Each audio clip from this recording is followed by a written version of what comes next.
নমস্কার, আমি অর্পিতা। নমস্কার, আমি ইন্দ্রাণী। শুরু করছি বিয়ন্ড পলিটিক্স, যুক্তি, তর্ক আর গপ্প। এই যে দুটি কেন্দ্র থেকে নির্বাচনে দাঁড়ালেন রাহুল গান্ধী, দুটিতেই জিতলেন। একটি ছেড়ে দিলেন আর অন্যটিতে আবার নির্বাচন হবে। এতে দেশের মানুষের পয়সা খরচা হবে। এটা কি ঠিক? কে কটা আসনে দাঁড়াবে, কোথা থেকে দাঁড়াবে সেটা প্রশ্ন নয়। প্রশ্নটা হচ্ছে নির্বাচনের নিয়ম কানুনের। আগে আইনে ছিল, আগে একজন 2, 3, 10 জায়গা থেকে দাঁড়াতে পারতো, এখন 2টো জায়গা থেকে দাঁড়াতে পারে। কিন্তু একজন অত বড় নেতা দেশের কথা ভাববেন না? একটা নির্বাচন মানে কত পয়সা জানো? জানি বই কি, তবে এই প্রশ্নটা তো 2014-তে উঠতে পারতো।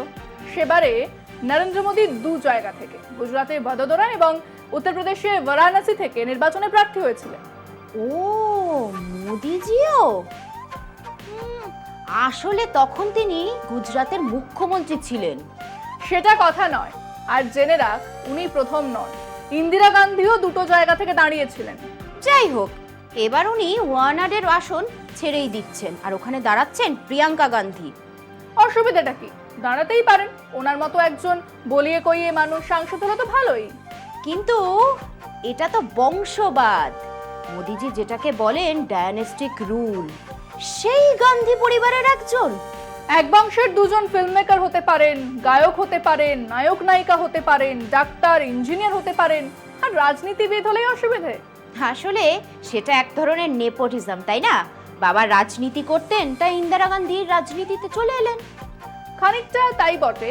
বাবার হাত ধরে না আসা যায়। আসলে বাবা ডাক্তারি করলে ডাক্তারির দিকে একটা নজর তো থাকে, কিন্তু ডাক্তার হওয়া যায় কি? নেহেরুর হাত ধরে ইন্দিরা গান্ধী রাজনীতিতে এসেছিলেন। তারপর সারা জীবন কি নেহেরুর হাত ধরে চলেছিলেন? কিন্তু ইন্দিরার পর রাজীব, রাজীবের পর রাহুল, এবারে প্রিয়াঙ্কা। হ্যাঁ, এসেছেন। আসলে টিকে থাকতে হলে নিজেকে প্রমাণ করতে হবে। ধর, প্রিয়াঙ্কা মিছিল করেছেন, সভায় গিয়েছেন, 3 বছর তো হলো। হ্যাঁ, 3 বছর আগে হঠাৎ করে তিনি চলে এলেন মা দাদার হাত ধরে। হ্যাঁ, এসেই কিন্তু তিনি ওয়াইনারে প্রার্থী হননি। 3 বছর পর তার প্রথম প্রার্থী হওয়া। তবে নির্বাচিত হলে তবেই তো সংসদে যাবেন। সেটা ঠিক, কিন্তু অন্য কেউ তো পারতো, আরো যোগ্য কেউ। ধর, অমিত শাহের ছেলে জয় শাহ। সে কি দেশের সব থেকে যোগ্যতম ব্যক্তি ওই ক্রিকেট কন্ট্রোল বোর্ড চালানোর জন্য? একটা প্রথম শ্রেণী ক্রিকেট ম্যাচও খেলেছেন। এর সঙ্গে প্রিয়াঙ্কা গান্ধীর সম্পর্কটা কি বুঝতে পারলাম না। ওই যে তুই বললি না আরো যোগ্য, আমি জিজ্ঞেস করছি জয় শাহর থেকে যোগ্য কি কেউ ছিল না? আর যদি প্রিয়াঙ্কা গান্ধীকে কংগ্রেস নেতৃত্ব উপযুক্ত মনে করে, প্রিয়াঙ্কা গান্ধী যদি নির্বাচিত হন, তাহলে তো এই প্রশ্ন উঠবেই না। না, তাহলেও কেমন একটা লাগে না? বাবার পর ছেলে, ছেলের পর তার ছেলে, কেমন একটা রাজতন্ত্র না? কংগ্রেসে তো রাজতন্ত্র আছে। বেশ, তাহলে কিছু নাম বলি। জ্যোতিরাদিত্য সিন্ধিয়া, মাধবরাও সিন্ধিয়ার ছেলে। দেখে না একবার। এখন বিজেপিতে ক্যাবিনেট মন্ত্রী অনুরাগ ঠাকুর প্রেম কুমার ধুমলের পুত্র।